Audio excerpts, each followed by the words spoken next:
भागवत को सुना होगा और समझा होगा, तो इसका जो सार है वो सार है कि इस धरती पर सबसे ज्यादा अगर कोई अहम बात है, सबसे ज्यादा अगर कोई सच बात है, तो वो है कि आपको कर्म को महत्व देना है।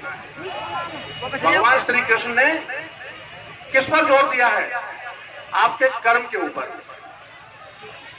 अगर आप कर्म करते हैं किसी भी क्षेत्र में, तो उसका आपको रिजल्ट मिलेगा ही मिलेगा, उसके बारे में सोचने की भी जरूरत नहीं है।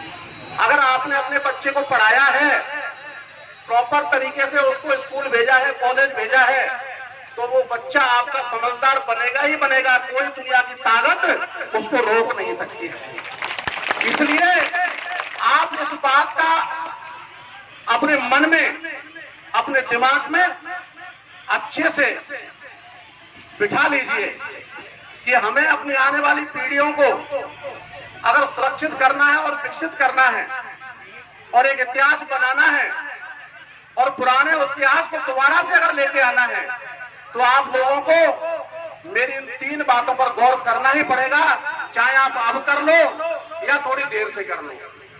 पहली चीज, हमें पूरे तरीके से अपने बच्चों के ऊपर शिक्षा पर खर्च करना है, क्योंकि शिक्षा आपके बच्चे को ऐसा शेर बना देगी, ऐसी नॉलेज का शेर बना देगी कि वो किसी के भी सामने चुप नहीं रहेगा।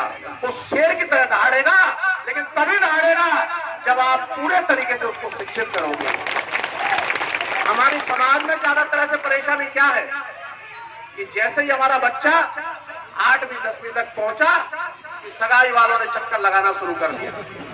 बस यहीं पर हमारा कल्याण हो जाता है। अरे भाई, हम सब लोग कुशवा समाज के लोग हैं, हमारे पास ना लड़कियों की कमी है और ना लड़कों की कमी है, तो शादी तो गारंटी से हो ही जाएगी। आप सोचो, जब 8वीं पास आदमी की बच्चे की शादी हो जाती है, 10वीं पढ़ने वाले की शादी हो जाती है, तो जब आप कॉलेज पहुंचोगे तो कितनी शादियों वाले आएंगे आपके पास में? मुझे बताइए, क्या ऐसा हो सकता है कि कॉलेज पढ़ने वाले को शादी ना हो? 100% होगी। 4 लोग आपके पास आएंगे। जब आपका बच्चा काबिल हो जाएगा तो शादी वाले लाइन लगा के खड़े होंगे कि भैया हमारी बच्ची है, हमारी बच्ची है, हमारी बच्ची है। तो मेरे युवा साथियों, आप अपने छोटे भाइयों को, अपनी बहनों को इतना प्यार और मोहब्बत दो, इतना सपोर्ट करो कि हर हालत में वो कॉलेज तक पहुंचे। पूरी पढ़ाई हमें करानी है, क्योंकि जब तक हम शिक्षा के प्रति जागरूक नहीं होंगे, और केवल युवा ही नहीं, हमारे सभी बुजुर्गों को भी इस बात की चिंता करनी है, क्योंकि दुनिया में और कोई ऐसा रास्ता नहीं है कि आपको आगे बढ़ा दे। बार बार ये समस्या उठती है क्षेत्र वाइज, वो केवल पिछड़ेपन की वजह से ही उठती है कि फलाने ने ये कह दिया, फलाने ने वो कह दिया, उसने ऐसा कर दिया, उसने वैसा कर दिया। अरे भाई, अपने आप को इतना काबिल बना लो, अपने आप को इतना काबिल बना लो कि हमें किसी के यहाँ पर झोंक ना देनी पड़े, किसी के यहाँ पर नौकरी ना करनी पड़े।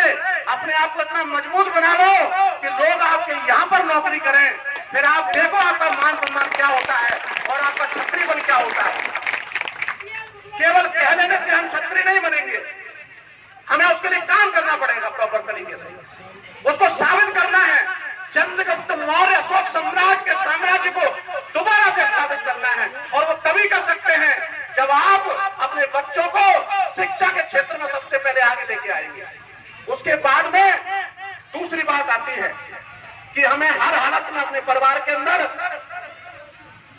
एक बच्चे को व्यापार में आगे करना है, क्योंकि जब तक व्यापार में आप बच्चे को आगे नहीं करेंगे तो आपका परिवार आर्थिक रूप से सक्षम नहीं होगा।